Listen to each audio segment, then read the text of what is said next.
नमस्कार जोहार। आप देखना शुरू कर चुके हैं द ओबीसी दस्तक। आज हम हैं लखनऊ के अंबेडकर पार्क में और हमारे साथ बहुत ही खास शख्स मौजूद हैं जिनका संघर्ष अपने आप में एक मिसाल है। जी हाँ, हम बात कर रहे हैं, जो शख्स हमारे साथ बैठे हैं इनका नाम है कुलदीप यादव जनवादी, जो HSRA के संस्थापक भी हैं, सदस्य हैं, बहुत ही क्रांतिकारी व्यक्ति हैं। तो कहीं ना कहीं उत्तर प्रदेश की राजनीति देश की दशा और दिशा का निर्धारण करती है। तो हम इनसे जानने की कोशिश करेंगे कि आज से ठीक 2 से 3 दिन के अंदर लखनऊ के अंदर भारत जोड़ो यात्रा जो राहुल गांधी के नेतृत्व में चल रही है वो आएगी। तो क्या इसका माहौल रहेगा, क्या प्रभाव उत्तर प्रदेश की राजनीति पे पड़ेगा, हम जानने की कोशिश करेंगे आपसे। नमस्कार। देखिए, बहुत महत्वपूर्ण है भारत जोड़ो यात्रा।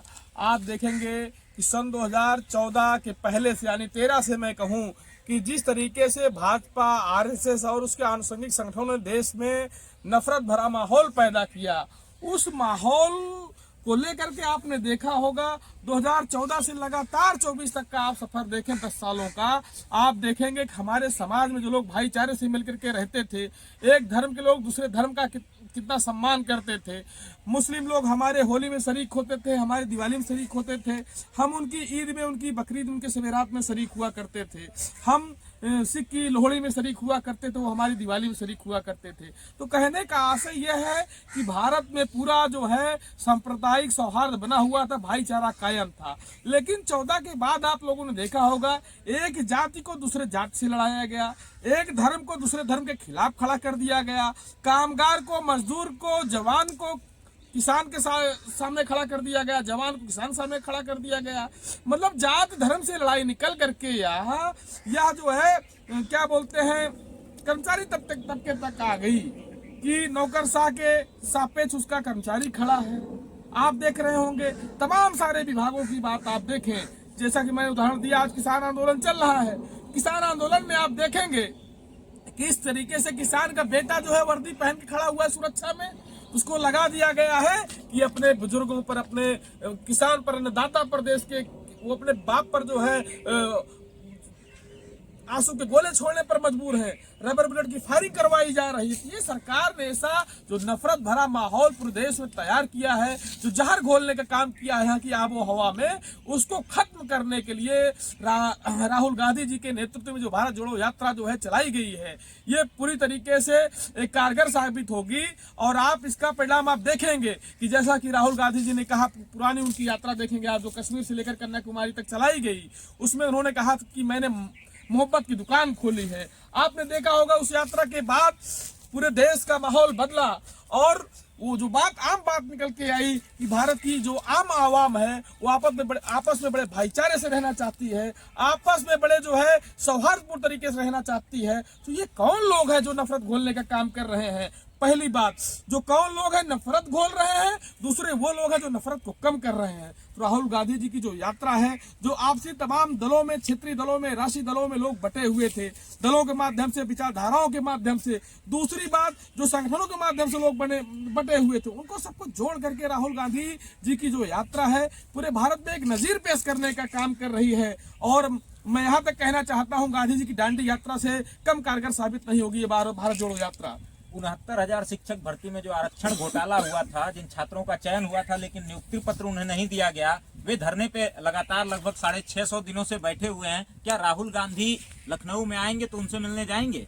देखिए, बिल्कुल जाना चाहिए। उसके पहले आपको विदित हो कि ओबीसी कांग्रेस के प्रदेश अध्यक्ष है मनोज यादव सोशलिस्ट, वहां पर गए थे, उन्होंने समर्थन किया था, उस धरने में शामिल भी हुए थे और तमाम सारे दलों के लोग शामिल हुए थे। हम लोगों ने भी समर्थन दिया था, हम लोगों ने भी मुद्दा उठाया था, मुख्यमंत्री को संबोधित ज्ञापन दिया था। लेकिन जब हुक्मरान ही बेईमान हो, जब रहनुमा ही बेईमान हो, तो रहनुमाई क्या करेगा? तो इसीलिए जनता जानती है, पूरा ओबीसी तबका जानता है कि हमारा जो है 18,000 सीटों का घपला योगी सरकार ने किया है। और वो छात्र आप सही कह रहे हैं कि ठंडी में बैठे हुए जिस समय ये हुक्मरान और सरकार में शामिल दलित किसान समाज के मुख्यमंत्री योगी सरकार में अपनी रजाइयों में और अपने जो है ब्लोअर के अंदर जो है कमरे में आग ताप रहे होंगे या अपने आप को सेक रहे होंगे, उस समय वहां जो है छात्र ठंडी में कड़कड़ाते हुए ठंडी में वहां धरना देने पर मजबूर है। लेकिन ये उनको नहीं दिख रहा है। इसीलिए हम कह रहे हैं जो सामाजिक न्याय विरोधी लोग हैं, जो जात के नाम पर जो कहते हैं एक जात ने दूसरे जाति का हिस्सा खा लिया,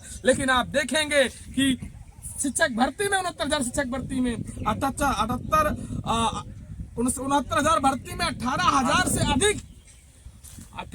से अधिक पिछड़ों का हक मारने वाली योगी सरकार चैन की नींद सोई हुई है, चूंकि उसे पता है कि वो हक किसने मारा है। उनके तबके के लोगों को सीटें दी गई हैं, इसलिए उस पर कोई कार्रवाई वो नहीं कर रहे हैं। माननीय उच्च न्यायालय के हस्तक्षेप के बाद उस पर कोई कार्रवाई नहीं कर रहे हैं। चुनाव जो है सर पे है और कहीं ना कहीं छात्र आज सड़कों पे है, छात्र आंदोलन कर रहा है, देश का किसान आंदोलन कर रहा है, और बीजेपी जो पार्टी आज के समय में कही जाती है देश की सबसे बड़ी पार्टी है, सबसे ज्यादा सीटें उसके पास है, लेकिन वो कुछ नहीं कर रही है। कांग्रेस हो गया, इंडिया गठबंधन हो गया, ये सभी लोग लगातार लगे हुए हैं। यात्राएं गांव में समाजवादी पार्टी ने पीढ़ी यात्राएं निकाली है, कांग्रेस ने भारत जोड़ो यात्रा निकाली है, जिसकी तमाम विपक्षी दलों ने समर्थन दिया है। तेजस्वी यादव भी बिहार से लगातार लगे हुए थे, वे भी मेहनत कर रहे थे, और बीजेपी तो कुछ करती दिख नहीं रही है।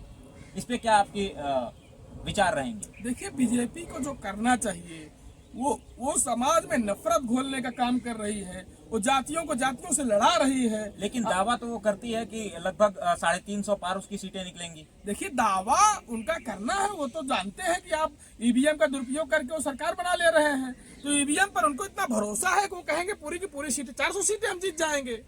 ईवीएम पर ओवर कॉन्फिडेंस उनका बोल रहा है, तो उनका क्या कहना। लेकिन जमीनी सच्चाई उसके उलट है। जमीनी सच्चाई जो है उसके उलट है।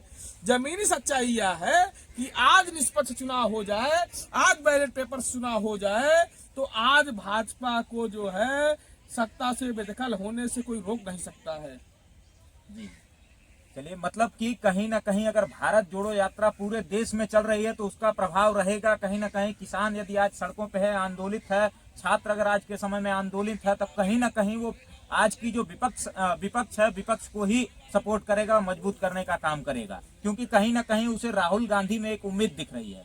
जी देखिए, जैसा आपने कहा कि किसान भाजपा के खिलाफ है, नौजवान को रोजगार नहीं मिल रहा भाजपा के खिलाफ है, छात्र भाजपा के खिलाफ है, मजदूर छात्र भाजपा के खिलाफ है, जिनके साथ कौन है? यह अभिजात तबका जो 15% से कम है, वो जो है क्यों भाजपा के साथ जो है जुड़ा हुआ। आपने देखिए, ये भाजपा प्रत्यक्ष रूप से उसको लाभ पहुंचाने का काम कर रही है। तमाम लाखों लाख जो है करोड़ रुपए उनका जो है लोन माफ करने का काम कर रही है, उनके लिए नीतियां बना रही। लेकिन सरकार के एजेंडे में, मोदी सरकार के एजेंडे में, योगी सरकार के एजेंडे में, जिसको वो डबल इंजन की सरकार कहते हैं, उनके एजेंडे में गांव गरीब, किसान, छात्र, मजदूर नहीं है, जिसका खामियाजा भारत की आवाम भुगत रही है। इसलिए आने वाले दिनों में हिटलर सा पूंजीवादियों का पिट्ठू इस मोदी सरकार को आम जनमानस उखाड़ करके फेंकने का काम करेगा। बहुत बहुत धन्यवाद हमारे साथ जुड़ने के लिए कुलदीप जी, और आप सभी